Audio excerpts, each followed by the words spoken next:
Welcome, welcome, welcome. Thanks, y'all, for coming. My name is Don Elliot in the radio business. People on campus know me as Jack Schwab, just because the state has these rules. You have to use your real name. So in introductions, it's pretty hard to be formal with a man that invented natural, I suppose, in commercial delivery. And I'm literally at a loss for words and kind of in awe of his presence. I don't want to make him feel real bad about this, but I'm delighted that he came down to see us today. I think that most people's daddies probably put it in the right vernacular, that whatever you do, my son or my daughter, be the best of what you are. And his daddy's probably been proud of him for a long time because, in my opinion, he's the best in the world. Blore's career has spanned, just from what I know about it, I only know about the tip of the iceberg, about this much. From KFWB, color radio days, when they were, he coined the term color radio, back when they were music, up to the present day of Channel 4 News, the PMS campaign that's running with Florence Nightingale screaming at the top of her lungs, which is a treat. You probably have seen that. His head probably sunk very low when KFWB's last disc jockey said, "We'll be right back after the news," and they haven't given it back yet. But Chuck's career went on to a high of highs, high highlights for most of his career, and I don't know what color his wall is, because it's covered with awards from floor to ceiling, literally up and down the steps and all the walls. I'm going to get off and let him get on, because he has proved that there certainly is. What's the expression? There's more to life than news, weather, and sports. There's dogs and kids too. Ladies and gentlemen, Chuck Blore.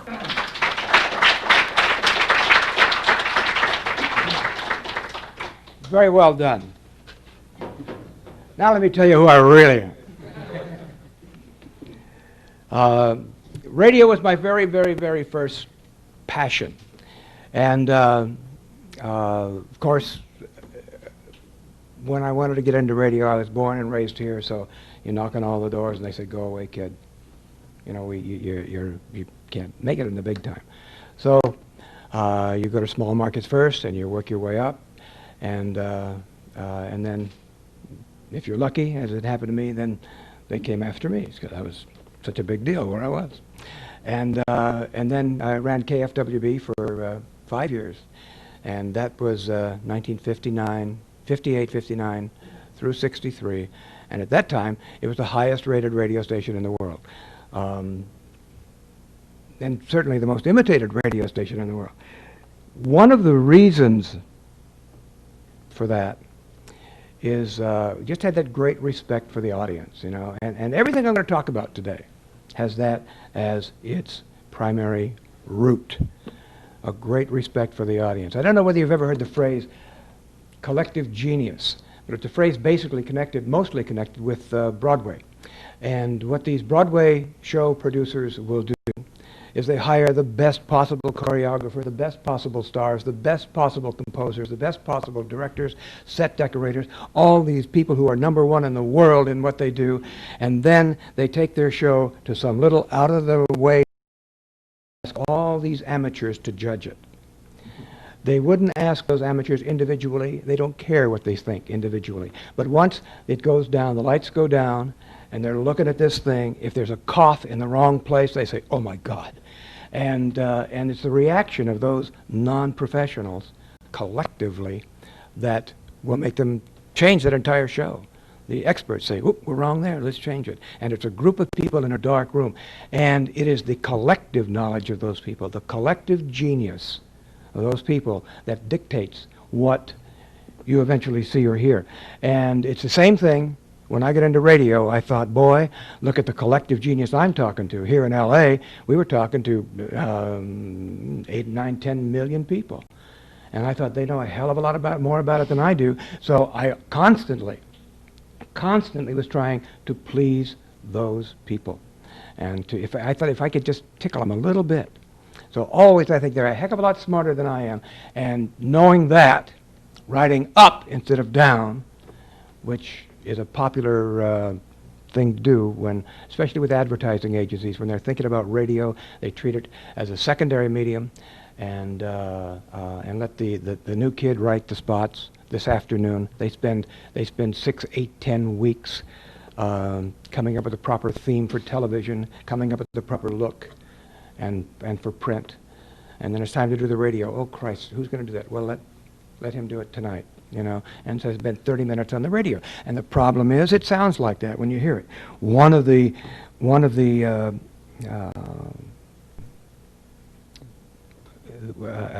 I guess one of the things that made it so easy for me to succeed in the radio commercials world was that there was nothing on there but crap. And someone once said, if you want to be a success, find a void and fill it.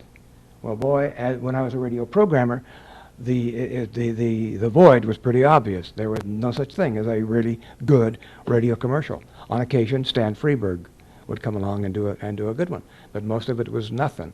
So I went into that business, and by the way, I put a little ad in a paper called Western Advertising to put myself on some lofty plateau. The ad said, if you can't get Chuck Blore to do your radio commercials, get Stan Freberg. And suddenly I was in his league, just like that, boy. And I got a job the next day. Somebody called me and said, hey, come on down here and do this. So what I would like to do, because now I'm in commercials, I'm going to talk about broadcasting, I'm going to talk about commercials too, and the commonality of those two incredibly different industries is the audience itself. They're both talking to the same people, they're both trying to please the same people, they both would do anything for those people to lend them their ears for a couple of seconds. But in order to do that, I happen to have with me the first commercial ever done. It was done completely in sound, obviously, and it was when a caveman stepped outside of his cave and shouted,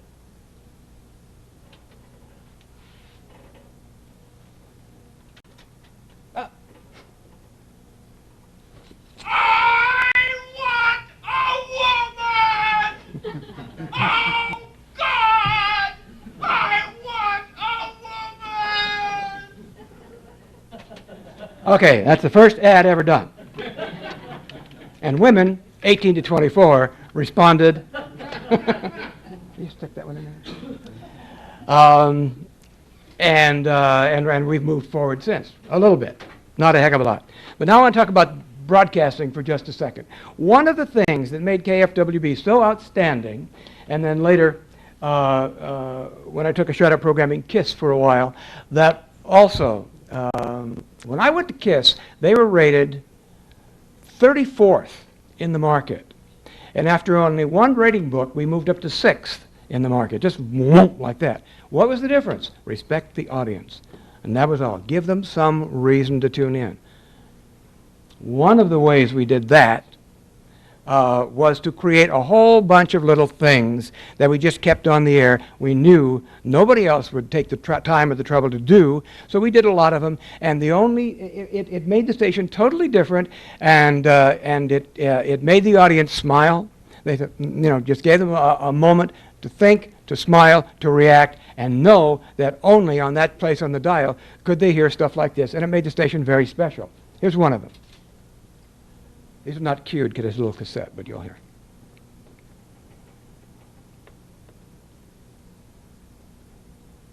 God is dead. Nietzsche. Nietzsche is dead. God. And we never made any comments about those things. It was just 3 times an hour. It was one of those. And the station was wonderful. It just had a real good feeling. And why was it? I think basically because we took the time and the trouble to do that. And I think the audience knew, we were doing something special for them. And because of that, that was the great response we had. Here's another one of those things.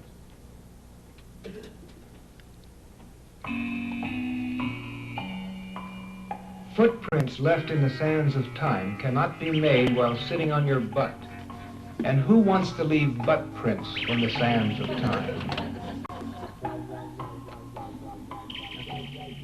That's fine. Okay, so that's the kind of thing it was. And it was wonderful. I remember one little girl came out. I don't have any more on tape, but it just occurred to me. She comes in, hears this little tiny voice. She says, and the meek shall inherit the earth. As if we didn't have enough problems. And I thought, that's real cute. Just a lot of nice stuff. Okay, now I'm going to go back and forth between radio and television just because it makes it more interesting, I think. Let me cue this little sucker up here. And now here we're going to talk about television commercials. I just want to tell you what this commercial is about. This is actually it's a promo for WMAQ in Chicago. Asked me to come to Chicago and listen to their station and blah blah blah blah blah. And then they wanted to position their news department. And how can we do this? You know, we're just one of three, and we are at the moment number 3, and you know we want to be best. So we thought about it for a long time, and found out that in Chicago the audience is very, very ethnically segmented. You know, all these little ethnic pockets all over Chicago, and so what we thought we would do is do a little kind of salute to each of those ethnicities, and then show how important Channel 5 News is to them. And so we did a whole series of these. I'll play you the one we did for the Irish population here. And then also there is a line which we came up with for Channel 5, and it was Just You Watch. So no matter what you say on the air, if you add Just You Watch to the end of it, it becomes a nice claim or a nice promise or a nice challenge or a nice invitation, however you choose to use it. So it's one of those things that works in a lot of ways. But here is this salute to the Irish portion of the Chicago audience.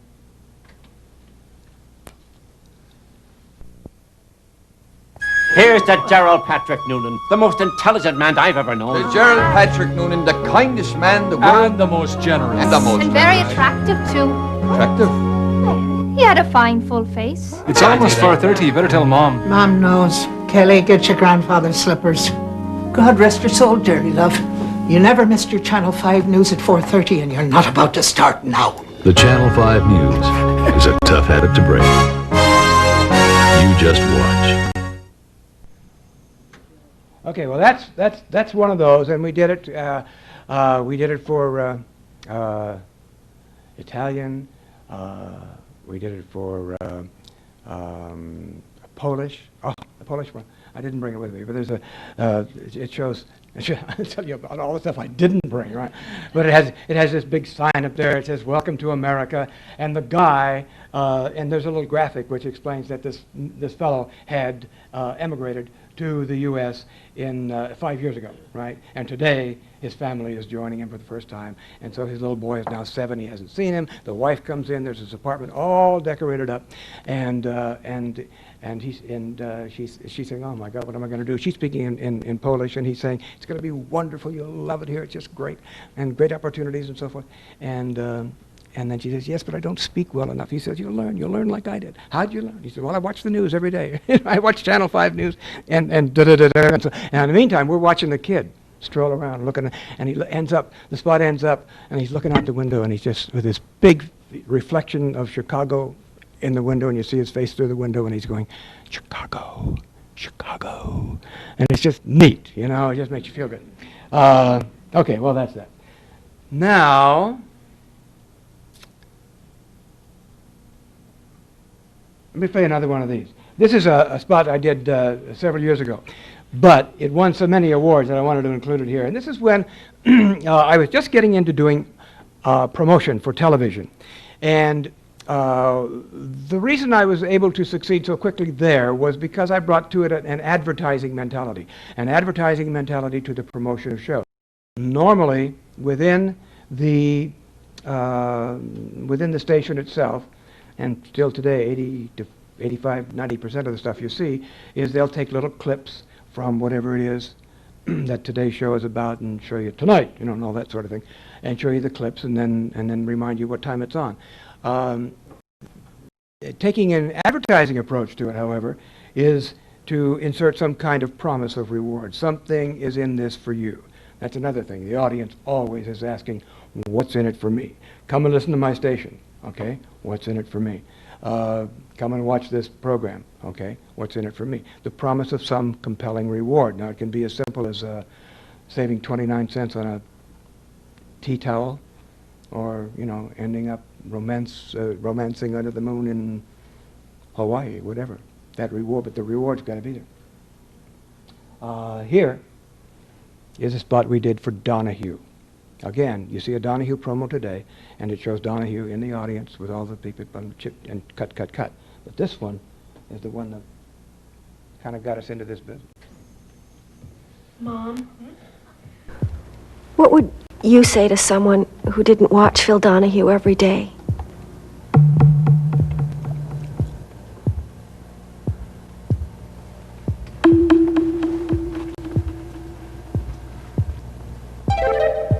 Why would you even get involved with someone like that?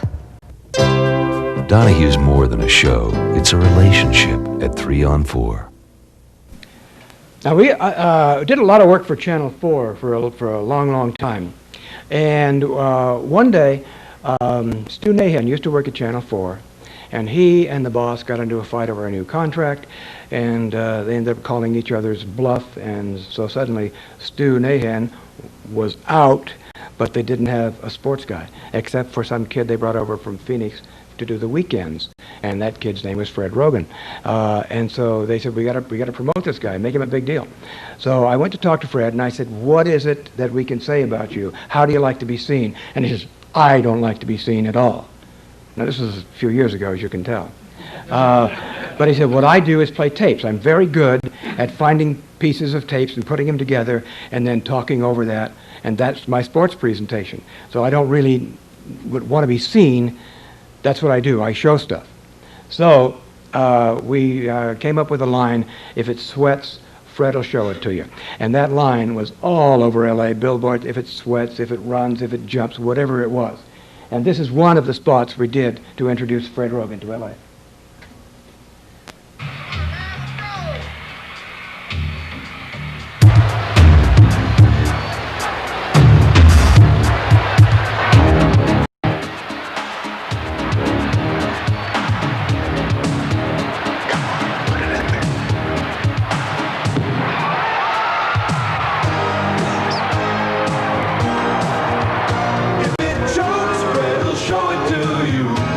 Shows you more stuff on Channel 4 News.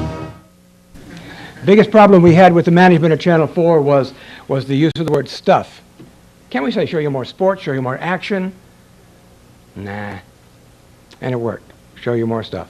Talk to people in their own language. That's another secret. I get advertisers coming to me all the time, and with these phrases that look so good in a print ad, you know, but it's advertisees.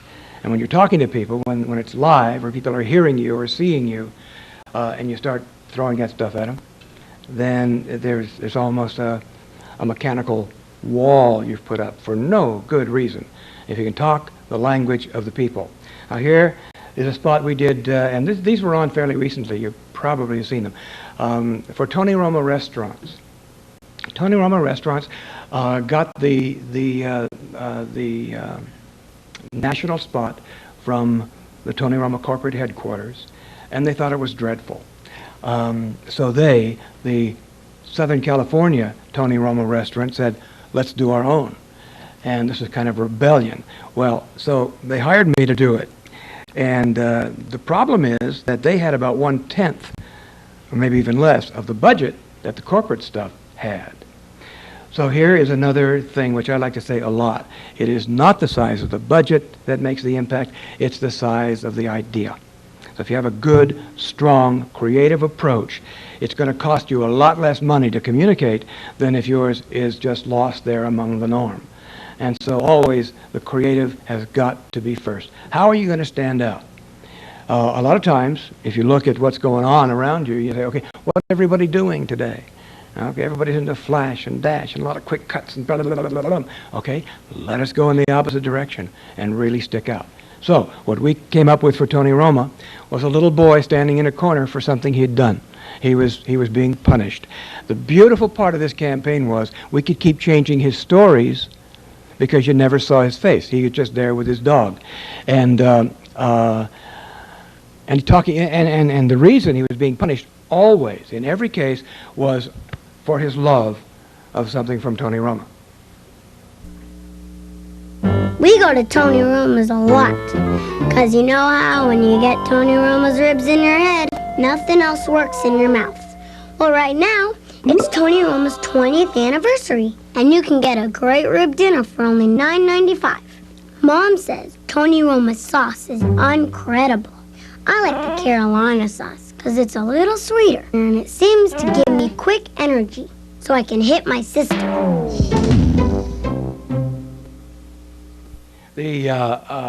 Again, here you're dealing with a client. The kid said incredible wrong. He said uncredible. I thought that was the best part of the spot, but I really had to fight to keep it in. You know, well, don't you have another thing we could just drop it in there? No. Anyway, these spots, when they were on the air, increased the business at the average Tony Roma restaurant 25% every week they were on, and that is a hit. You know, the stuff just stuck out. It's amazing how many people thought that little boy turned around. I love it. I just love that little face. I said, what little face? This is, That's the weather report from the International Airport here at Anchorage, Alaska. Now I'll take a leak out the window to see if it's freezing out outside our studio. That was a real air check, by the way. And there's so many things like that you can find. There used to be a collection of albums called Bloopers, and that's where I got that thing. Someone said, seeing is believing, but feeling is truth. And the truth of the matter is, if you can make people feel good about what you're telling them or selling them, then they'll want to like what it is you're telling them or selling them even before they try it. And they will try it if you get to them with that greatest possible tool you have, with feeling. And that, as far as I'm concerned, is the one creative constant in writing, either for radio or for television, writing promos or effective radio spots, whatever it is. The message should communicate on an emotional level. That doesn't mean you've got to make people cry, although we did all the reach out and touch someone spots for 14 years. And every one of those, boy, that's what we were after, you know. As a matter of fact, with all the spots that we did over 40 of them, that had the same copy platform, and that is an affirmative emotional reaction to a long-distance phone call. That was all. And so you take one little sentence like that and try to write 40 variations of it. And actually we produced 40, so we must have written 120. Yeah. But anyway, it was a wonderful, wonderful experience, communicating on an emotional level. What we are engaged in, I think, is the art of manufacturing a feeling with, as I said before, with the promise of some compelling reward. Now, where am I here? Here. This is good. They're all good. There's a product called Thank You brand, which is in the southeast part of the country, and basically it's puddings and snacks and things like that, pie filling. And they asked us to do some spots. They had a campaign, a television campaign on the air that they were fairly pleased with, and it had been on the air for like 8 weeks. And it was doing nicely for them. But then it was toward the end of the budget year, and they had money left over, the advertising agency, and they certainly didn't want to give it back to the client for fear that next year they would cut the budget. So they said, we need to do a little radio campaign here to supplement our television. So they hired us to do it, and what we did was to do a lot of little 10-second spots, so they were actually all over the air all the time. And this is one of those. When I get picked on, I get cranky. But when I get cranky, I simply pick a pack of Thank You snacks. And that gives me quick energy, so I can hit my sister. Okay, now what happened there, as a result of these little 10-second spots, is two things. Number one, because, as you saw, and the reason I did this, but I forgot, was that when you're writing things like this, you're involved in a very regional kind of activities. And we did that radio spot for Florida and that area, and we did the same gag here, basically, for Tony Roma. And it's a wonderful way to make your creativity work and stretch and so forth. The danger is that if you try to do that, just insert product here, then it won't work, because it has to be exactly right for exactly the right reason. And in this case, it worked for both of them. And as far as the Thank You brand was concerned, they had the spot on the air, their television, for 8 weeks, put these on for an additional 4 weeks, and the factory, they had to stop both. They took the radio and television off the air because the factory couldn't keep up with the increased demand. And that's just that synergy of radio working with television, which is more powerful than any. Okay, back to video. Okay.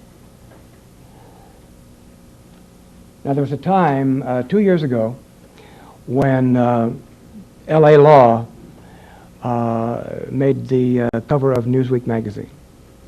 And the cover was a couple of the people from the program were on the cover, and the headline was "The Program You Gotta Watch."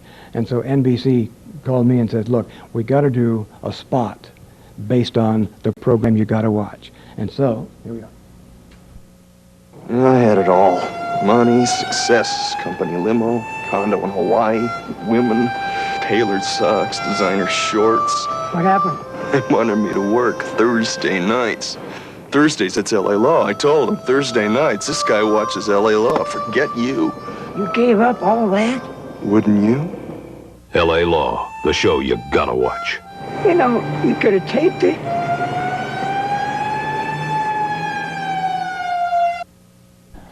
Now, that spot, when you begin to write commercials, or when you begin to write promos for radio stations or television stations or whatever it is, you are going to think of a lot of trite stuff, really, really cliche things.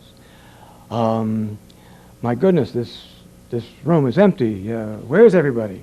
Well, they're all down to the Chevrolet dealer because he's having a sale. Stuff has been done a zillion times. Great moments in history.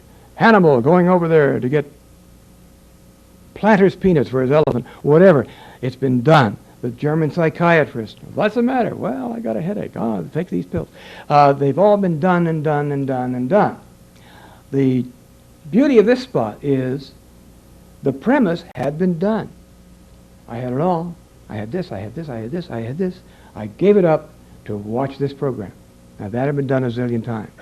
The fact of the matter is, though, to come back at the end and then say, you know, you could have taped it. The whole thing changes.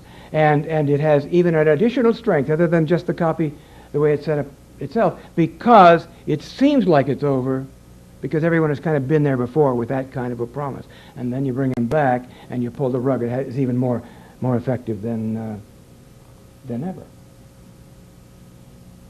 Now, here's a spot we did for a sports guy in San Francisco. And this guy's big deal was that he talked to the jocks. He knew them. He was one of the athletes. He played on some San Jose team there. But he knew all of these guys. And when it was Sleepy Floyd was the guy who was transferred from San Francisco, or the Warriors, I mean, to some other team, nobody could talk to him. Nobody. He wouldn't talk to anybody. He was really mad that he'd been traded. But as it happened, he was having dinner with this guy that night. You know, so he's the only one that got the story. He was that close to all of the sports figures. And so what we eventually, thinking it out and trying to come up with something that would be unique, we had, and this was going to be a campaign of many different sports. The idea we thought of was that after television has shown you all they're going to tell you, the newspaper has written everything they're going to write about it, our guy is going to have more to say because he knows these people personally. And we ended up with the theme, after the ball is over. Meaning after the ball is over the goal line, after the ball is over the net, whatever. And this is the spot. No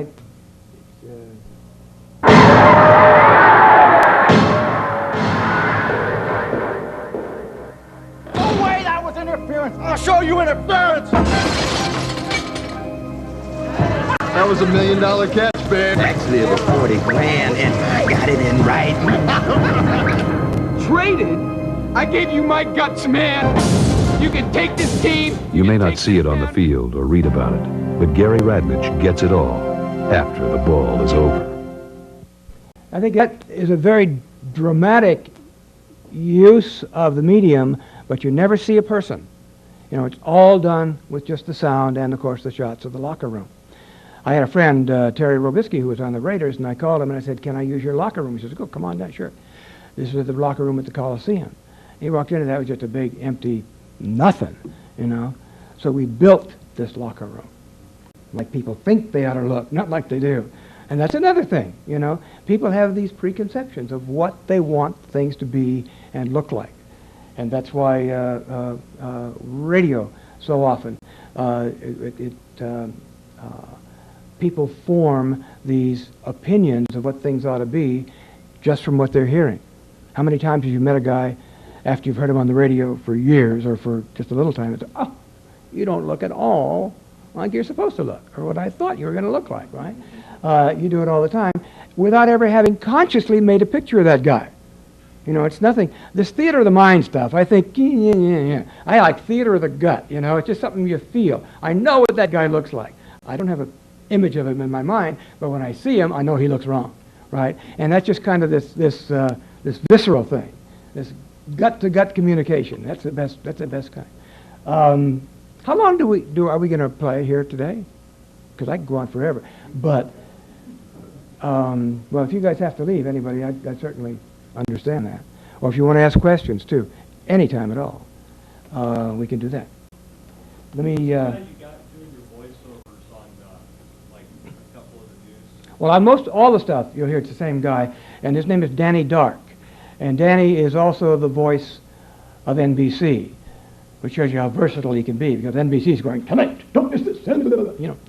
But he's just a wonderful, wonderful performer, and he adds, I think, a kind of a classy quality to whatever it is we do without actually calling attention to himself. A lot of the big voice guys, their voice is so impressive that it says almost, "Listen to me." Ernie Anderson is a great example of that. Every time you hear Ernie, boy, you know it's Ernie. You know, I can't do it, but Danny it just adds a gloss, but it just adds a quality to it, and it never shouts, "Look at me." It just, the message is there in a really beautiful way.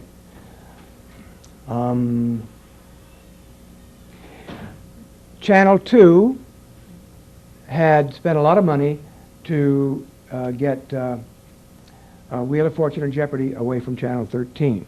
They've since lost it to Channel 7, but at the time, and they wanted us to do a campaign to show that they were moving to Channel 2.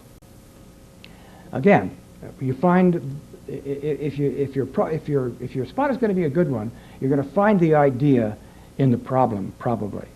Here we had what is it about Wheel of Fortune and Jeopardy that makes them so damn popular? Well, couldn't figure that one out, but we did know that people who watch it, they have an emotional attachment to that thing. They watch Jeopardy and they're in there fighting, and it is an emotional thing. So I said, I know what we can do. Let's find an emotional commercial that people would respond kind of the same way to, and do a parody of that. And at that time I was thinking of a spot done for the Olympics 4 years ago, not this last one, but 4 years ago, where the torch guy came running by the farmers, and they stood out there and applauded as he went by. You know, it was such a great commercial. And I remember I said, "Aha, we'll do a parody of that, and people will remember it with emotion, and we'll use that emotional hook to remind them that Wheel of Fortune and Jeopardy are moving." They started running a long time ago. They attracted a lot of attention. The more they ran, the more people watched. They became household words. Everybody loves them. Alex Trebek, Vanna White, and Pat Sajak. Wheel of Fortune and Jeopardy, running on Channel 2, weeknights at 7. Here's looking at 2, kid.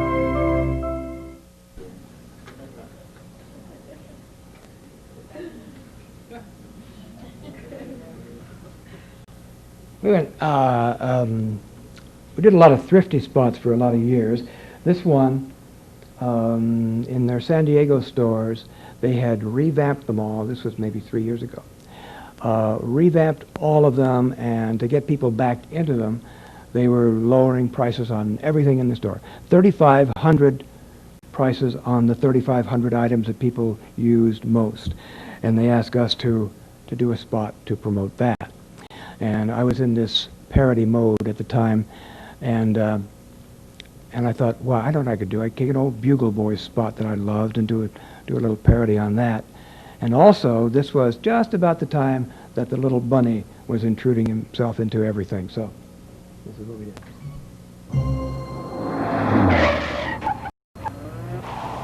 Excuse me. Did you know that Thrifty is lowering the prices on over 3,500 items that people use most? No, I didn't. Did you know that Thrifty has lowered the prices on over 3,500 items that people use most? Somebody had to do it. Over 3,500 items. That was a good idea 3 years ago, but I've seen that bunny killed so many times now, you know.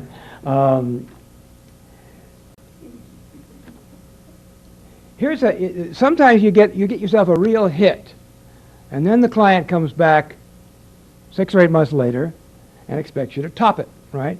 Okay, or do it again. So when the Donahue spot I showed you earlier was a collection, or one of a campaign of 3 spots. And so they came back the next year and said, okay, well, what are we going to do this time?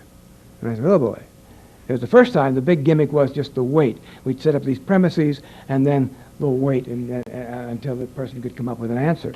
Well, this time we thought about, okay, let us assume that there is a lot of people all over the country who every day watch Donahue, and then after Donahue is over, they hang out just to talk about whatever the subject for discussion on that day when the program was. Pretty good idea. Okay, so that's what we did for the second time. And even in this one, we used the little wait thing, but far less. I used to watch Donahue with my girlfriend every single day. My best friend and me, every day without fail, we'd watch Donahue. Then she ran off with my fiancé. Oh, boy, that's rough. Yeah.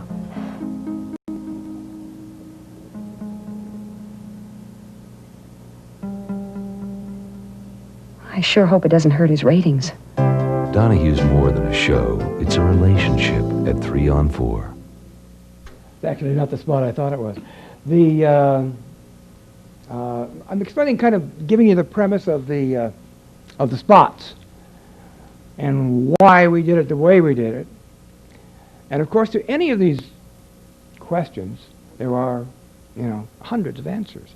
These are not, the only ones, and possibly not even the ultimate ones. But the ones that you're seeing today worked, and they worked basically for a reason, and the reason is that the audience likes the spots. Now, 10 years ago, I would tell that in speeches to advertising groups and so forth. I want people to like the commercial, not the product necessarily. If they like the commercial, there is an osmosis that will happen, and they will like the product if they like the commercial. We've done some commercials for a beer in New York, Rheingold beer, and they were being run on WCBS exclusively, as it turns out. And this was a radio campaign. And WCBS, knowing that the spots were getting good reaction and so forth, and seeing possibly a sales opportunity in it for themselves, they did a little survey. They brought a lot of people in, and first of all, they did a survey to find people who liked, who would admit to having a favorite commercial. That's basically what it was. And out of 1,900 people, they found 19 people who said, okay, I like, my favorite commercial is a beer commercial. So they brought these 19 people in, gave them $40 and bought their lunch, and had them sit through a lot of research. And one thing was, which was your favorite commercial and that sort of thing. I'm saying this wrong. What it was, they did this survey, and 19 of those people had chosen the Rheingold beer spots as their favorite commercial. Okay, so that was the end as far as these people thought of that research. But a few weeks later, those 19 people got another invitation from CBS. Please come back and we'd like to do more research, and we'll give you another $40 and buy your lunch again. Well, all 19 of them showed up, and they came in. And this time there was a beer sitting in front of each chair, and each had a different label on it. What they didn't know was it was exactly the same beer in every bottle. And 100% of those people said the beer tasted better in the bottle which bore the label of the commercial that they had said they liked better. I like that Budweiser commercial. Boom, Budweiser beer tastes better. I like the Rheingold. Rheingold tastes better. I like Schlitz, whatever. That beer tasted better. Every single one of them said that the beer in the bottle with that label on it tasted better because that was the commercial that they liked best. So the fact of the matter is a good commercial can make your beer taste better. And that's true, because no matter what it is, people there is an osmosis to a good commercial. If people have a positive response to it, if they like the commercial, it'll rub off. They'll like the product before they even try it. You're going to say, oh, here's the can of peas I want. Why that one? Well, it tastes better. How do you know? Well, I just know. Yeah. Does principle work in things that aren't quite so neutral as beer taste and pea taste? And does it work with ideas and principle? Can you use that notion politically just as well? Does that work with politicians? Well, probably not, because you have to deal with parity products. And in any parity product, yes, it works. It'll work for cars. It'll work for toothpaste. It'll work for any product that's basically the same. And the only thing that makes them different is the advertising itself. But any parity product, it'll work that way. And beers, you can't tell the difference unless you get into the heavier beers or the lights and that sort of thing. But you line up 5 or 6 beers, and even the people who say, "Oh God, I love that beer," they won't be able to tell the difference. Maybe imported beers will taste differently and so forth, but generally not. So I think it has to be a parity product. And once you have that, then I'll guarantee you that this will work. People will like the commercial. But what does work in any case is if they like your commercial, they will want to like the product before they try it. If they like what you're telling them on the radio, if they like what you're doing, they will want to like what you're telling them or selling them. They just want to because they like you. That's why I do so many. Show you something else. I do spots for television stations around the country just to make people like their anchor people. And here's an example of that. These spots were done for this last Olympics. And basically what they are is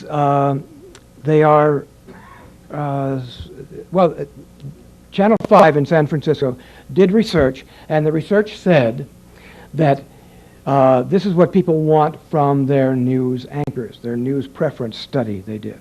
They said they want their anchors to be kind of down-to-earth people that they felt they could communicate with and not talk at them, but talk with them. And one of the phrases was not highfalutin. And also, another point that came out of this particular survey was the fact that people from San Francisco tended to trust people from San Francisco. And as it happens, the 3 main anchors from San Francisco all were from KPIX, all were from the Bay Area. So it gave us a good opportunity to do both those things in one series of spots. If you just watch the newscasts on some nights, you come away feeling like this is pretty gloomy.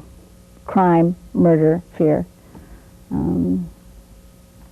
My true belief in my heart of hearts is that the wonderful things that drew us to the Bay Area, the wonderful things that we grew up loving about the Bay Area are here. They're plentiful. It just right now takes a little bit more energy to find them And it just right now takes a little bit more energy to celebrate them. Well, I was in the managing editor's office a little after 5, and the world started shaking. I've been through a lot of earthquakes growing up in this area. I've never felt anything like it. I knew we were going to be there for a while. And we were 3 days and 3 nights nonstop covering the story. We found out there were great stories of heroism. You know, we talk about how people don't care about one another anymore. And suddenly the Bay Area cared a lot about each other. And it really reconfirmed the fact I love living here. It was a pretty major oil spill. And a group of my friends from high school, we all wanted to volunteer and help. But there were hundreds of people that you didn't know from all walks of life. And there was a camaraderie going on. You know, the organizers would assign you a tide pool, and you'd go out there, see if there was anything still living in it, pick it up. Even in the stories we cover today, the earthquakes and the fires, you still see that great spirit. And it's one of the reasons this is a wonderful place to live. When I was growing up in East Palo Alto, it was a thriving community of working families. Wonderful things happening every day. Moms and dads struggling to do the right thing.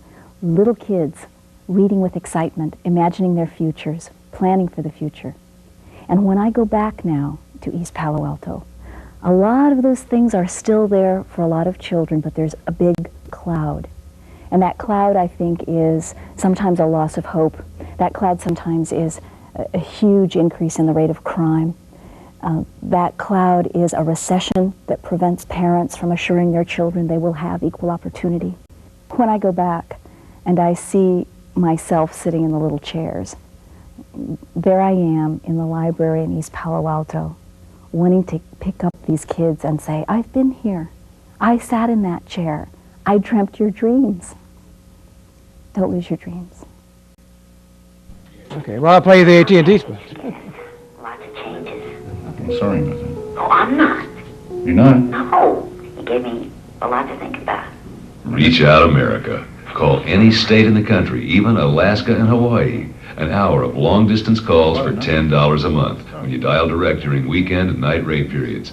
Additional hours are only $8.75. You know, I didn't know that things were going to work out this way. I mean, I didn't plan it. It was... No, who could plan it? I mean, I just think it was time. Well, then I'll call you tomorrow. Oh, please, yeah. I love you. I love you too. And there's a bonus plan. $11.50 a month can get you an additional 15% discount. Dial direct state to state Sunday through Friday, 5 p.m. to 11 p.m. There's a one-time $10 enrollment charge. Hello? Did you just say I love you? Yeah, it just slipped out. Listen, are you still going to call me tomorrow? I'm going to be there tomorrow.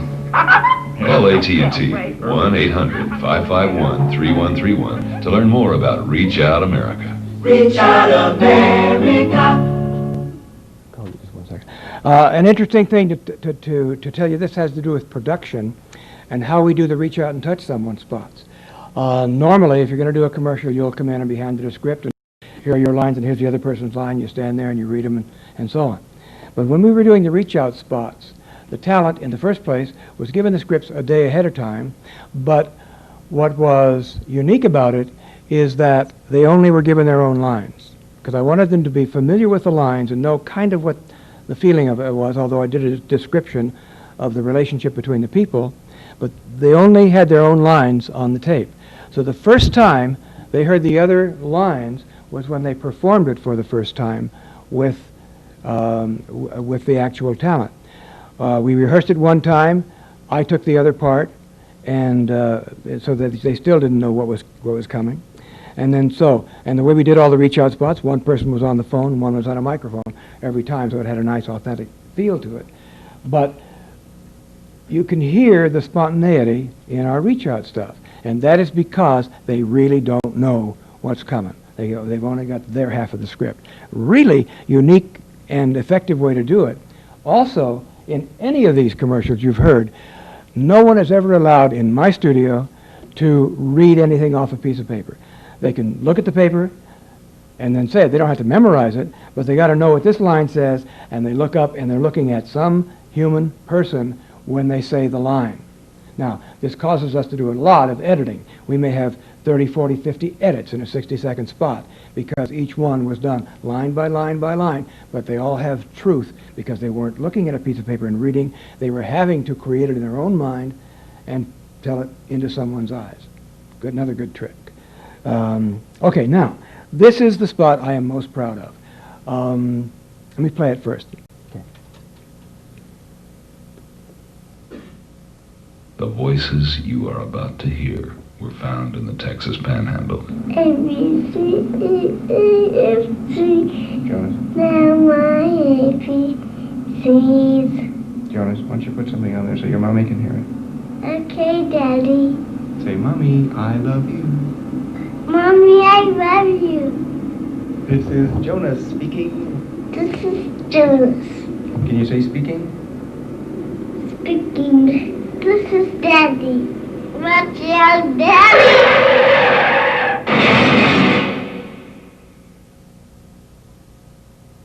The tape recording you just heard is all that's left of that little boy and his daddy. The only thing he knew about traffic safety, his daddy taught him by accident. Observe Texas traffic safety regulations. Be careful, damn it, be careful. Traffic safety doesn't happen by accident.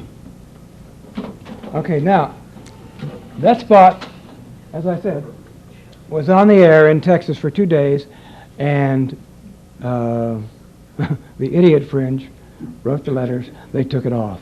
It sat in my office for over a year, and I had a friend in my office one day who has a radio station in Calgary, and we were just talking and so forth, and I was playing stuff for him, and I played that spot for him, and there were 2 other spots in the campaign, almost equally emotionally impactful. And he said, I would love to put those spots on our air in Calgary. So we changed the top line. The voices you're about to hear were found outside of Calgary. And they were on the air for about a year. And I was talking to my friend on the telephone. He says, you'd be amazed at what has happened. And I said, what? He said, well, for years and years, if they were to do a graph between the traffic incidents between Calgary and Winnipeg, they just were pretty much the same. They tracked all the same and they've been doing this for a lot of years. This year, since they were doing this campaign on the radio, the traffic deaths were down 29%. The traffic citations were down 49%. Now, in the meantime, Winnipeg had gone along on pretty much the same thing. So you stop and think about it, that 29% reduction in traffic fatalities. That means there are people walking around upright today who would be dead if it hadn't been for our commercial. So, you know, you're not going to top that, no matter what. There are all kinds of rewards. You know, I've been given, in both my chosen industries, I was the Man of the Year 3 years in a row in radio and given a Lifetime Achievement Award. And then in this business here, I was given the Professional Achievement Award, and I'm in the Hall of Fame. But nothing can compare with saying, hey, man, there are people alive today because of something I did. It's neat. Yes? Do you have any interesting spots that were failures that you learned from to do or not do? None that I'll talk about. Good question. Yeah, it is a good question. And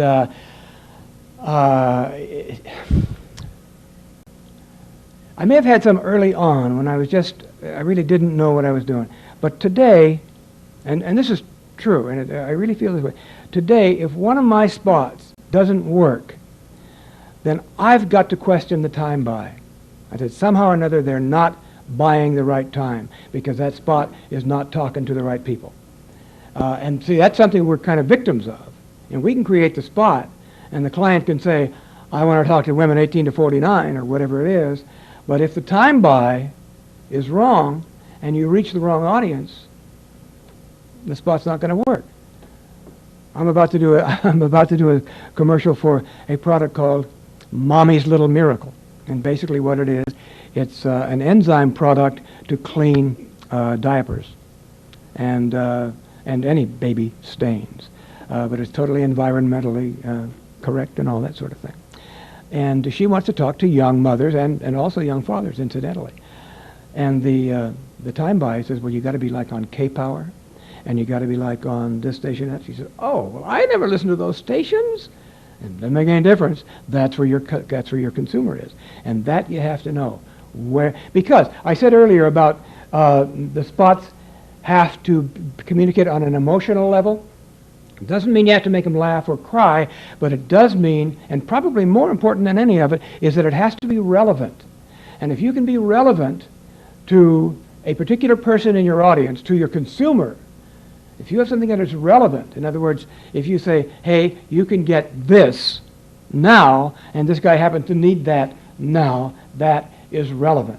If you can take advantage of a current societal situation, the interest rates on houses are so low, everybody in that business should have been on the air talking right now, buy your house and so forth, because it is relevant to so many people to buy a house.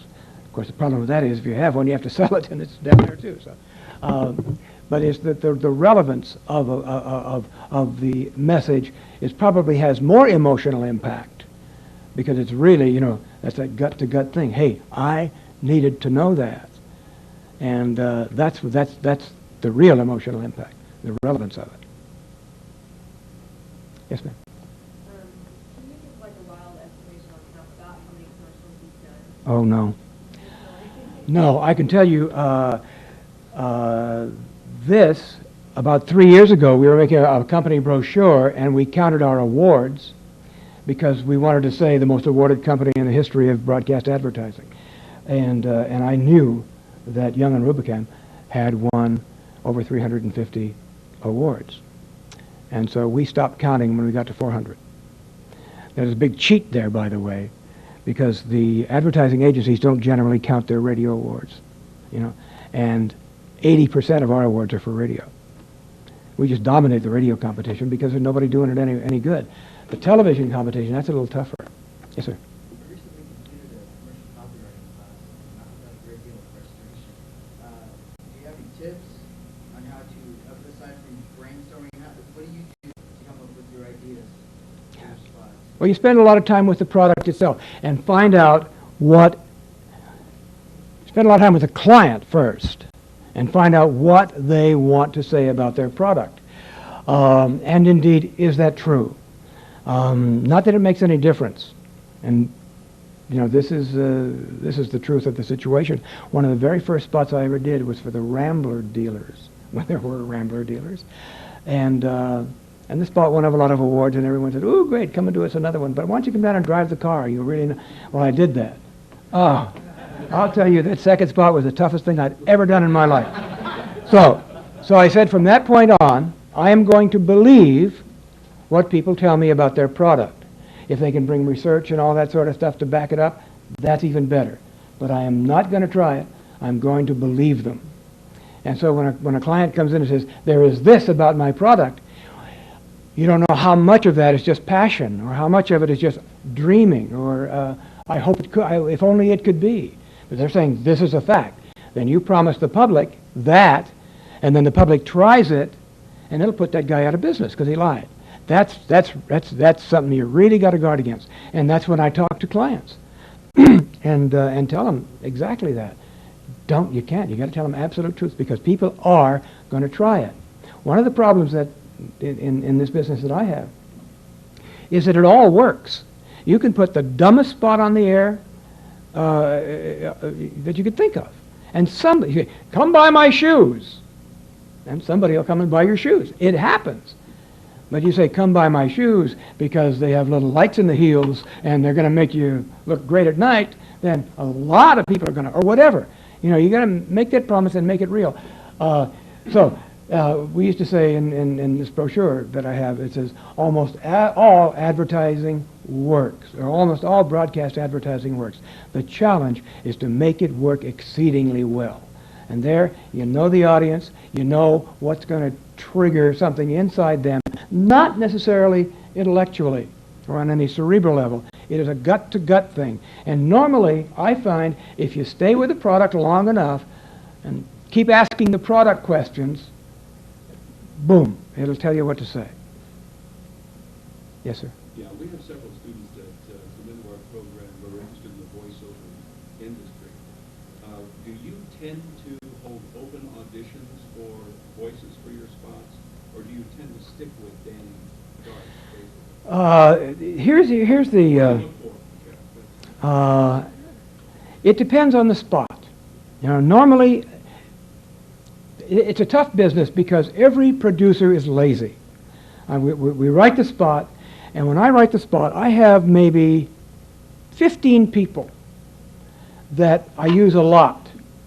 And I write the spot almost with those people in mind because I know that I can get into the studio, get it done quickly and write, and then get out and bring the next person in and whatever. And I know that those people can deliver that.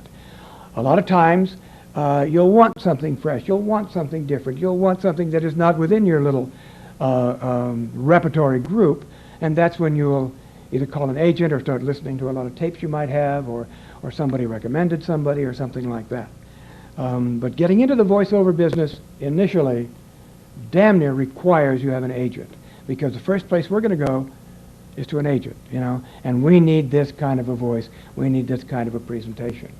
Other than that, if you know somebody who can get you into the producers, then that's another way.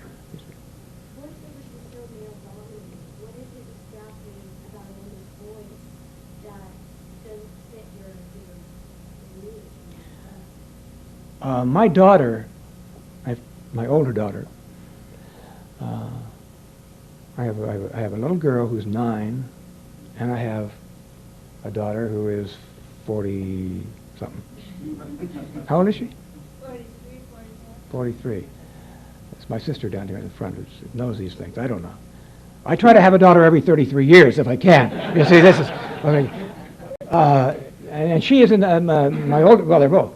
But my older daughter is in the voice business and has been one of the top voices for years and years and years. Now, obviously, she had an in because she grew up doing commercials. But she tells me that that is changing. And I, as a matter of fact, did a promotional piece for her recently based on some research that says the power of a woman's voice. And more and more and more you're hearing, and thanks to people like Sally Kellerman and people who are doing these voiceovers without ever identifying themselves. They just got these magnificent voices and wonderful approaches. That I found as recently as, in the past 6 months or a year, I'm saying to clients, what about a female for the announcer? Hey, good idea. Because most of them are talking to women. And that's not true, not most of them, but a good percentage of it. So I think that that resistance is going away. And I think you're going to find it a lot easier than as little as 5 years ago. But you have to have something to offer. You have to have a particular talent, a particular sound, or something, because this is the most overcrowded business in the world. Everybody thinks they can do it. And there are something like 40,000 members of the LA AFTRA local union. 40,000. And guess how many of them make a living doing only that? Less than 400. So that the odds, what's that, 1 in 100? Something like that. It's amazing. But everyone thinks they can do it. And the fact of the matter is, everybody can. Can you do it well? Can you be adaptable? When I'm in a studio, I was in a studio today, I had a session this morning, and I was directing singers, as a matter of fact. And I said, it's a little too intense what you're doing. So they backed off, and I said, that's gone too far. Bring it up about this much. And these are such professionals that they go, do it exactly like you're tuning them. With Danny Dark, the reason I use Danny Dark so much is because, in addition to his lovely, lovely instrument, he's like a puppet. I can just play him like a piano. I just pull these little strings, and I know exactly. And if it doesn't happen, then I can tell him exactly. And he has such a good ear that he can get the exact inflection I have in my head, the exact timing. A lot of people don't have the ear, and that makes it tough, because you go in there and you give a good reading, a good sensible reading, and the producer will say, okay, fine, but can you change this to this? And the person can't hear it. They can't hear the difference, and it's just subtle. Like, let's say the line is something magnificent is going to happen, Okay? Now, you have this announcer in there, and he or she says, something magnificent is going to happen. And I said, no, that's not what I said. It isn't? No, what I said was, something magnificent is going to happen. And back again it'll come. Something magnificent is going to happen. I say, you're not hearing what I'm saying. Now, how many here heard the difference? It's very subtle, but it's there, you know. Now, the fact, can you hear it?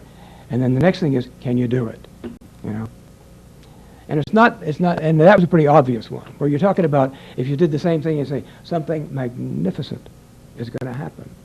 And finally got that right. And you say, now, what you said was, something magnificent is going to happen. I said, no, damn it, didn't you hear me? And basically what it is, I say, something magnificent, I put a little pause, tiny pause. Can you hear it? Can you not? You know, that's it. And it's, but I tell you what, most people don't do it like I do. Most people come in there and you will read it, and if it is an intelligent reading, they'll say, oh, that's fine, that's exactly what I had in mind, and if it is indeed, and they'll listen to 5 other people who will also give them an intelligent reading and be exactly what they have in mind, and then it gets down to some mysterious process that, who knows, you know, who knows why they choose this one over that one. But I'll tell you what, if you want to be in the voiceover business, you will look at this thing and say, this is the way an intelligent performer would read this. So find that out, know how to do that, and then take it somewhere else. Just enough so that it will be fresh. Because everybody that's going to come in there has had this training, knows exactly how to say special, knows exactly how to say quality, and all those words that are in all these commercials. But if you figure out a different way to do it, suddenly, not only have you given it an intelligent reading, but you've also made it a little special. They go, what? Oh, shit, that's great. You know, it's something, nothing they thought of, except maybe the writer, who probably isn't there, and he's back at this, the agency or something. Just make it different. And if it were me you were doing it for, make it human. The more human it can be. And I changed the language. Don't be afraid. Don't be afraid. If it says something that doesn't come out of your mouth comfortably, change it to what does. And you'd be surprised. People start thinking, wow. I have a friend, dear friend, his name is Steve Mackle. Has no voice at all.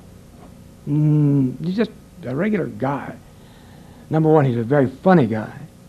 And he's very, he sounds like a young 25-year-old, very hip, very with it kind of a character when you hear his voice.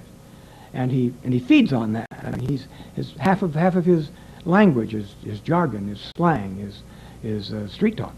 And he'll go in and do a commercial, and he'll do it in his language. And he wins more audition than anyone I've ever known.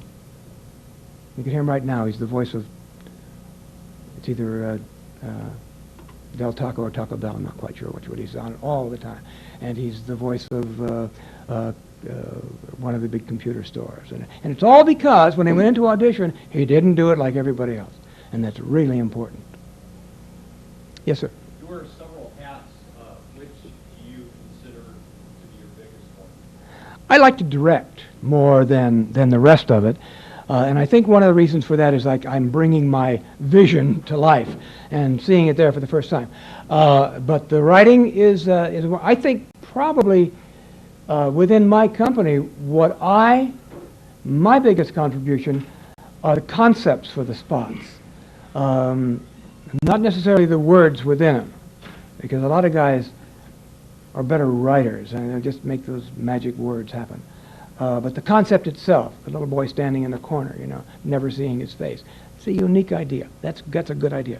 Now, how do we write those things is something else again. But it's a concept that's going to stick out. So I think that I do concepts well. But most of all, I like to direct the talent. Yes, sir? We're going to go back about 20 years. Okay. When you're talking about concept, and some will remember Rodney Allen Rippey, Oh, yeah. which I thought, in fact, I ran into you accidentally in the parking lot of the Marquis Restaurant in November of 1973. You were just leaving. I came up and pumped your hand and called you a genius. And you love hearing it, I'm sure. Oh, absolutely. That hasn't changed a bit. But I thought at the time it was so different from what else was on the spectrum when they introduced that. How did you come up with that concept of taking that little boy just to say, Jumbo Jack? Well, I didn't. What actually happened was, they hired me as the director. So obviously I had the last casting choice. And when Rodney walked into the room, I said, oh God, I hope this kid can talk. And because he was so cute. And then about 30 minutes later, I said, oh God, isn't it wonderful he can't talk? I mean, because he couldn't, but it was so charming. And so I said, this is it, guys. This is the absolute ultimate casting moment. And he says, we can't do that. Why? Well, we can't send just a black kid down there. They don't have any choice. So we had to record 2 other kids in the audition. Just so Jack in the Box, who I guess had some reputation of being a little whatever, would make a choice. Obviously, they saw what we saw, you know, and they chose Rodney. Now, the thing about the Rodney Allen Rippey spots is Rodney couldn't concentrate for very long. He wanted to play. It was my goof. Because when I'm doing kids, I spend a lot of time playing with them. Because I want them to feel that I'm their friend. Carrying Rodney around on my back and wrestling with him and doing all these things. And then, okay, Rodney, we have to work now. So he'd go in and sit in front of the little TV and respond to me. I was the voiceover. But the thing is, he'd only do it for a few seconds at a time. He said, let's go wrestle again, or something like that. And so if you saw the spot, and the spot won, you know, all kinds of awards and so forth, but I used to tell everybody, you would have gotten me flunked out of film school, because if you look at it, you'll see Rodney sitting there, and in the first scene, his Coke is absolutely full, and it has a straw sticking out. The second one, the straw's gone, you know, and it's half full. In the third shot, the Coke wasn't even there, and then in the fourth cut, it's back there again, full with a straw sticking out. And it's just that nobody ever looked at that because the magnetism of his little face, you know. It was a wonderful spot, but we were really scared that everybody was going to say, you can't put this on the air, it's crazy. Look, the straw's not there. And I learned a good lesson there. That was probably the best lesson I learned there, was that nobody cares, you know. And today, of course, it is a gimmick not to connect things. But at that time, it was, I was really frightened by it. Yeah. Yes. Back on the Just You Watch in Chicago campaign that you had. You Just Watch. You Just Watch. Right. Sorry, I'm dyslexic, so I get things backwards. Are you? You said it was in third spot. Did they ever make it to first in the ratings? In the past year and a half, they have made greater strides than any other NBC station in the nation as far as moving up. They are now a weak number 2. It takes a long, long, long time to change people's viewing habits. It just does. The fact of the matter is, in a campaign like that, you're only talking to your own viewers. So what happens is they'll take the news campaign and run it in their most popular talk show, or where they have other people who are not normally news watchers. You know, if they have a soap opera on that a lot of people watch, they'll run that, even though they're not talking to exactly the audience they would like. They are talking to a different audience that normally watches their news, and they're saying, hey, our news is an important part of your life. And so it takes a long time, unless they start going outside and buying billboards and buying print ads. Channel 4 here in LA has become number 1 in the past, I think the past book with their 11 o'clock and even their early afternoon news. And I credit that more to the wraparound they're putting in the LA Times than anything they're doing on their own air, because you're reaching people where they don't expect to see it, which is another good gimmick, by the way. That leads to another question. How much do you use the media mix? You said radio and television is a strong combination. How much do you use newspaper or magazine? I don't have any choice in that regard, because I am an independent freelance little company that does only broadcast. I do radio and television. A lot of the lines we write end up in print and that sort of thing, but when they do that, then they'll go out and hire an artist to get it done. That's not an area. We're not an agency. We're just a creative service. Broadcast only. What else can I tell you? How many people work full-time at your agency, or I mean, at your broadcast service? Before the recession, there were 16. Now there are 6. And this is what's happening in the advertising business and the promotion business. Those are the two areas, budget-wise, which are most quickly cut, because most of the people have the facility to do them themselves. Now, in the broadcast world, all of these companies that used to hire us to do their work also had a staff of people doing the clip spots. And so when their budgets got so severely cut, they said, hey, we're going to have to do them ourselves. So we only do now the very, very special stuff, where we used to do pretty much 2 or 3 spots for the new fall season or a new show or something like that. And now they're pretty much doing them themselves. The same thing happening in the advertising world. Again, when the recession comes along, what's the first thing they cut back? Is the advertising, right? So the clients are cutting back on the advertising. The advertising agencies are cutting back on, again, going outside to other creative sources and using the people they have working there. As a matter of fact, a phenomenon which is happening this time that I've never seen happen before, but probably will stay this way, is the advertising agencies realizing how fat they were in the creative departments, fired all those people, and now are hiring the same people back on a day basis. Which is good for everybody, really, because the writers can get a higher rate if they're that good and can work for this agency this day, that one the next, this one the next, keeps their head fresh because they've got different clients to work for and so on. But it's a different business. And my business has changed as much as anybody else's. To say that I had 16 and now I have 6 was an economic necessity just to survive, but I find now that it works a hell of a lot better because I can hire. Let's see. Now, right now, I am writing 2 things for 2 different television networks. And I say networks. All of the outlets on cable call themselves networks because indeed they are, because they're broadcast over to so many stations. But generally, you're dealing with one source of programming. I'm doing a training film for the Playboy channel. And I'm also doing an introduction film, which will be introduced at the next cable convention next month, for the game show channel, which isn't even on the air yet, but it will be, and it's got millions and millions and millions. Sony is behind the game show channel. So it's got every game show you've ever heard of. They bought them. They have 45,000 shows ready to go on the air. And it's going to be all game shows. And so I'm doing that one and the Playboy thing. Obviously, they're both totally different. Playboy's problem is that people have a perception of Playboy, whether they've ever seen it or not. And that perception can be good or bad. And so the whole thing is very educational. There are other things on Playboy. Yeah. The training film you're doing for Playboy, is that for employees of the channel?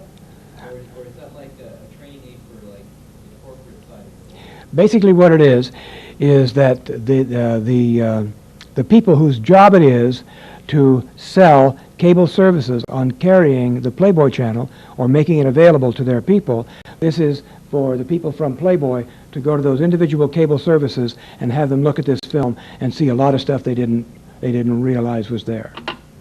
And more important than that, hey, if you don't have this, you're missing a wonderful income opportunity because it's pay-per-view and people will pay to see this. What's your motivation of succeeding and, your concept of succeeding, and what's your motivation to get out of bed in the morning, besides money? Well, getting out of bed in the morning is getting tougher and tougher.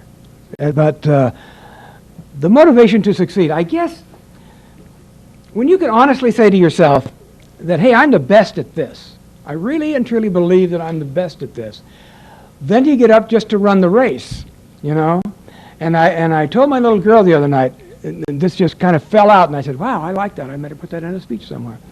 It says, if you're going to finish second, you better make damn sure the guy ahead of you sets a world record. And that's how I feel. You know, I'm going to run so hard and so fast that if anybody's going to beat me, they're going to do it doing something that hadn't been done yet. And I guess that's what does it. You know, you just say, Satchel Paige said, you know, don't look back over your shoulder. Somebody may be catching up. Now, a lot of people are doing these things, and a lot of them absolutely are better than I am. I know that. But in my secret heart, I don't accept that. And that's the challenge. I am my own biggest competitor. I want to be better the next time than I was the last time. And I think I can. You know, every time, oh, if I did this, it'd be better. And I'll go back and look at this stuff, even today. Jesus, I could have done that. You know, little tiny, nobody will ever know, but I do. And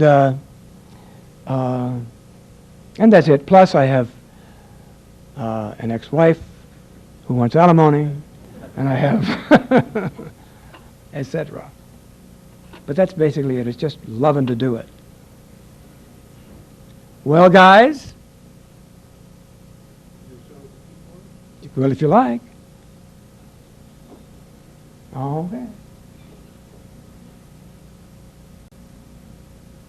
Here's a spot we did. This is a television station in Washington, D.C., and we did this last year and to watch their weatherman. And they've had a theme called Go With Bob, who is their weatherman. Bob something. Go with Bob. You got to go with Bob because he will give you the accurate information. And the lady we were working for there said, there's something very funny that people say here when it's going to snow. And they said that because Washington is simply not prepared for snow, heavy snow. And so whenever there's a threat of snow, everybody goes out and buys bread, milk, and toilet paper. And she says, can you take bread, milk, and toilet paper and make it into a funny spot? I said, God, if I can't, something's wrong. You know, because, I mean, it's just a funny thought to begin with. And now the only thing I dislike about this spot is that I would have done it a little bit differently if the client hadn't been so enamored of what's his name, Seiden, the guy in Chicago? Joe Seidelman. She loved Joe Seidelman. And she says, well, can't you do it kind of like that? And I said, well, maybe. So this is a little bit of a thing which I wouldn't normally do, but it worked. It won an Emmy, this spot. This spot won an Emmy. Now, I win, you know, a lot of IBAs and Clios, stuff like that, but to win an Emmy, whoo, this is a big deal. And it's a silly little... Look! Boy, look at the bread. Lots of bread. She must like bread. A lot of bread. A lot of bread. Having a party must be a bread party. I heard it's going to snow. I need bread, milk, and toilet paper. Whoa, look at the milk. Look at all the milk. A lot of milk. A lot of milk. A lot of milk. A lot of milk. Did Bob say it was going to snow? Where did you hear it was going to snow? Did Bob say it's going to snow? You got to go with Bob. You could trust old Bob. Rely on Bob. Bob's your weatherman. You got to go with Bob. When winter comes to Washington, you just got to go with Bob. You should have gone with Bob. You can trust Bob. You got to go with Bob. You just got to go with Bob. Okay, this is another spot from the Fred Rogan campaign to introduce Fred. And this is my favorite one, although they thought it was a little too violent for normal daytime shows, so they only ran it after 9 o'clock. Right.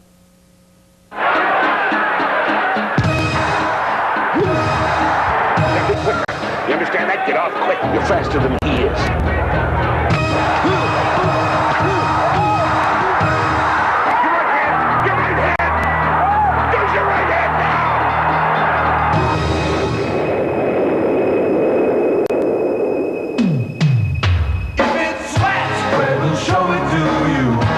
Shows you more stuff on Channel 4 News. ABC was going to put on Home Front for the first time, and they asked me to do some spots. They said, because this is going to be a real kind of an emotionally appealing show and so on. And so I went over there and showed them basically the ideas that we had, all of which they liked and thought, good, let's do those. And I said, now, I have one other idea, which I'm almost not even going to show it to you, but I want to, but I really don't expect you to buy it. And they said, why not? And I said, well, because it's a spot which shows you're just looking at a little baby, and the first word you say is, hey, people who like babies will like this show. Essentially, that was the whole idea. And so this is they said, well, we like that. The people who can't resist the emotional appeal of a little baby are the people we want to talk to about Homefront, a program with more emotional appeal than anything you've seen on television in years.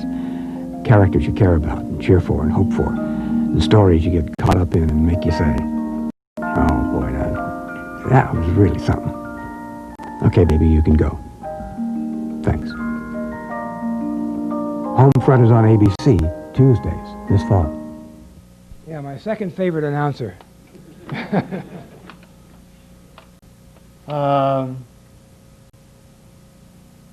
Okay, this is a good one here. This is a spot we did for a station in St. Louis.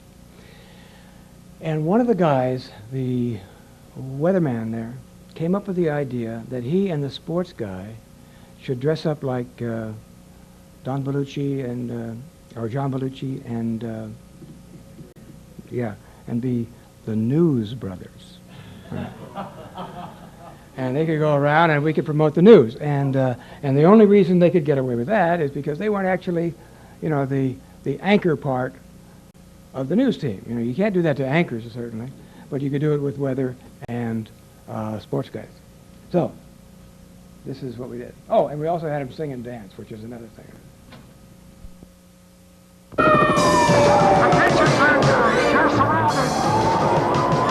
Oh, another SWAT team, man, and they're closing in, understand? We're in a serious pickle here, man. The situation is taking on dramatic overtones, man. Man, they got dogs, man, and a tank, man, and a rocket launcher, man. Dogs? Oh, man. TV is here, man. Channel 5 is here, man. Channel 5? Hey, how do I look? Your tie's all wrong.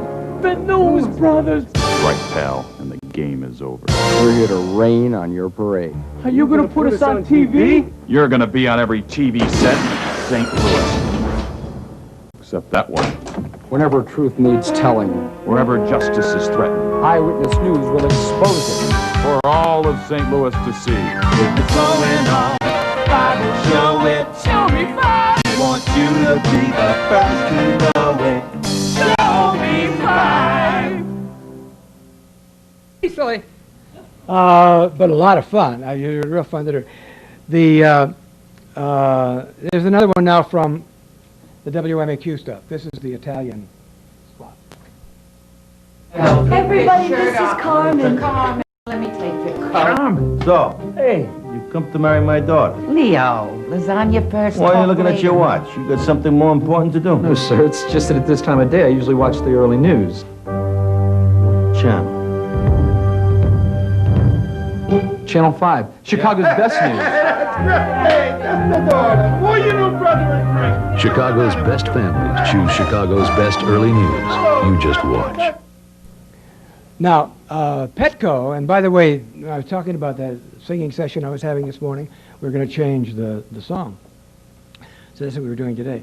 But this spot has been on the air here for like a year. And every time it's on the air, the sales go up. But of course, the reason for that is every time it's on the air, there's a new price reduction they're talking about. But the spot itself is real neat. And the way we wrote this is when we got the assignment from Petco, they insisted that we go to Petco stores. And although that's normally against our policy, we went to the Petco stores and found that it's just amazing what people who work for Petco have to go through. They have to go through an animal appreciation course before they even go into the store to make certain that everybody there loves animals. And always their basic instruction is do what's best for the pet.